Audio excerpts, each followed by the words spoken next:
no time when I was in private practice in court. I was a clerk for a judge. That was about it. But I have been dean of 2 law schools, UCLA Law School and the University of Chicago Law School, and now I'm president of the University of Oregon, with one of the great law schools in the entire nation.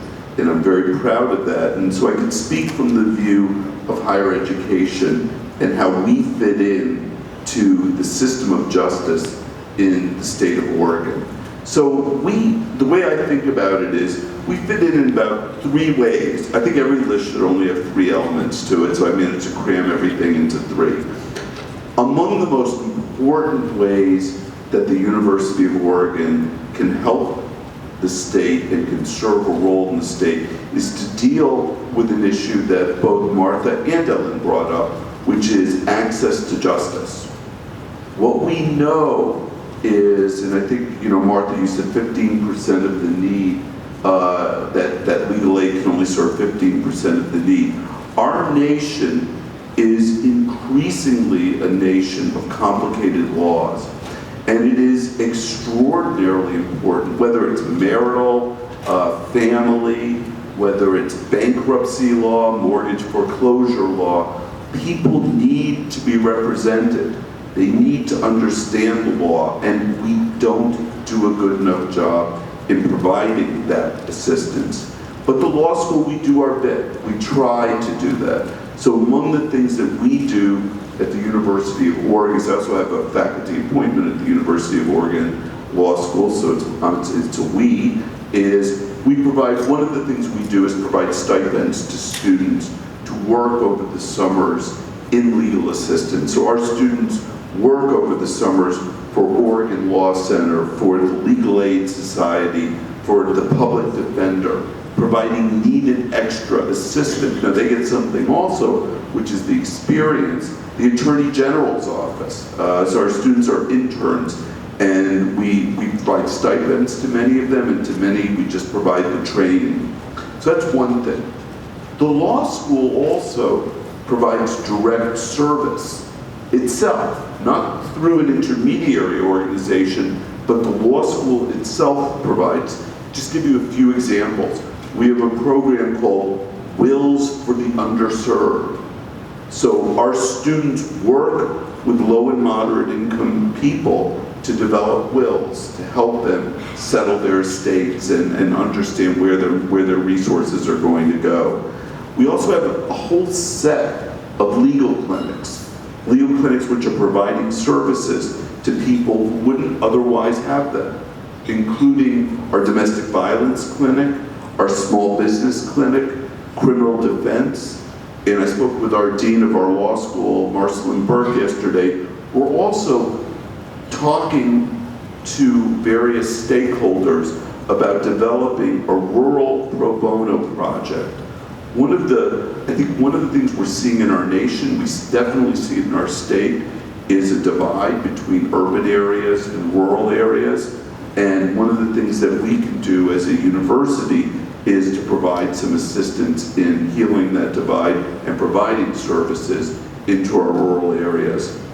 Another thing that we can do, one of the reasons why we have so few lawyers who are able to provide assistance to low and moderate income people is because the cost of law school is high and students take on debt. So one of the things that law schools do, including our law school, is provide loan repayment assistance. Now you don't need, if you're going to go practice at Stoll Reeves, you don't need loan repayment assistance. You can pay off your loan. But if you're going to do legal aid, you need it. It just becomes impossible. So one of the things we can do to assist with access to justice is provide our students with the ability to pay off their loans so they can do the work that they want to do. They can do the work that is their calling and that the state requires. We also have a Native American law program, which is training lawyers to work among the many tribes in the state, representing those tribes, and I'm really proud of that.